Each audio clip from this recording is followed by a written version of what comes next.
Kyle, I guess maybe talk about you've got one under your belt now, and you get a chance to stretch this winning streak to double digits.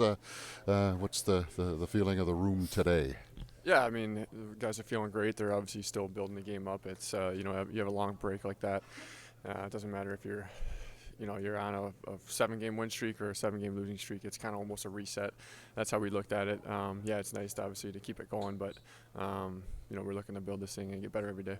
I know when we talked to Connor yesterday, Connor Hellebuck, he had mentioned that he still hadn't fully processed what happened on Thursday night with the final result. He felt maybe the chance to move forward would be better once he got into the dressing room. Is that how you found it on Saturday in St. Louis as well, or are you still kind of mulling over that final result in the Four Nations? Yeah, I mean it's a quick turnaround.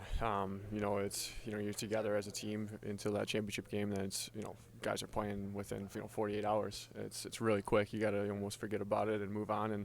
And obviously we were able to compartmentalize. Sorry, Jesus.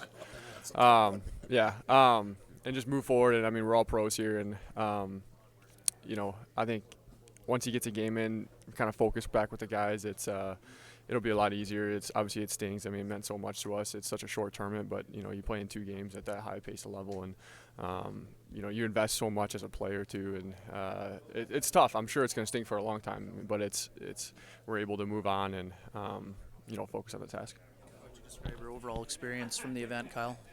Yeah, it was good. Obviously, it was a learning experience, and playing with the top players in the world, and just being able to bond and connect with all those guys, and you take everything you can out of it. Whether just little things, how to prepare, how to approach different games. Small things, details on power play. So I was just trying to soak it all up, and it was a good experience. It was obviously great for the game. You see how much it's grown and how much media and attention it has. It was fun to be a part of. What parts of the experience for you, Josh and Connor, regardless of the end result, will serve you and the Jets moving down the stretch, having played in that type of real high caliber, high pressure environment at this stage of the season? Yeah, it's talking to guys that have been to Cup Finals and Stanley Cup games. They obviously you're bugging their mind and picking their brain of what they've seen, how they learned, and how this compared to something like that. And a lot of guys said it was very comparable, and it's almost just as intense. I mean, hockey was, you saw it. It's it was about as good as it gets, and so just being in the situation like that, and feeling the nerves, feeling the media, feeling everything, the emotion in the room, and you can lean into that, and you can take from that, and when we're in that position down the road here in playoffs, and we got a tough game like that, it's you can draw from the experiences on that, and you can see what worked, what didn't work for yourself as a game. We're constantly testing ourselves and trying different things. If it doesn't feel one night, you tweak things here and there, and you move on and you learn from it. So I think it's the experience meant a lot to every single one of those players. I guarantee it. Kyle, you're a guy who loves to have the puck in your stick in the biggest moments. How tough was it to not be in that game on Thursday?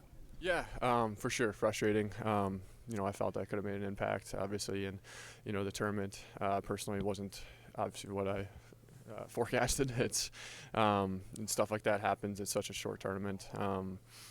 Obviously they went a different route, and I'm obviously proud to be a part of that team, and the outcome didn't matter. I was still super disappointed. I was rooting for those guys. It's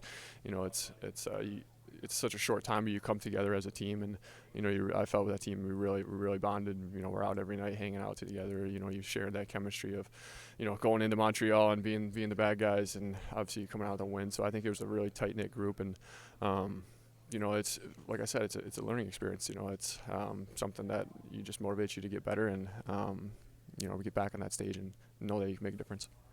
We're already talking about Italy after the game. I mean, is that on your mind already as well too?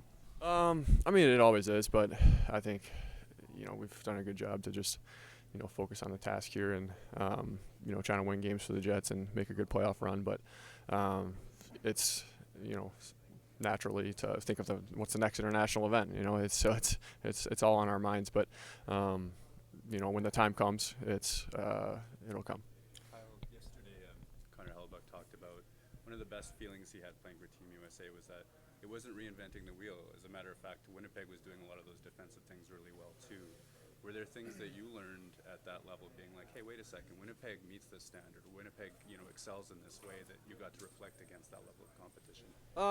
I think they let us play. Honestly, the big focal point for that coaching staff is what I got out of it was, we don't want to, give you guys too much to think about. Just go out there and play. So, as far as systems and everything wise, it's they really kept their hands off us, and we were able to play. And it's there's things that you can learn or kind of compare team to team, but it's so different. It's such a short tournament. It's really tough to try to draw that comparison, I think.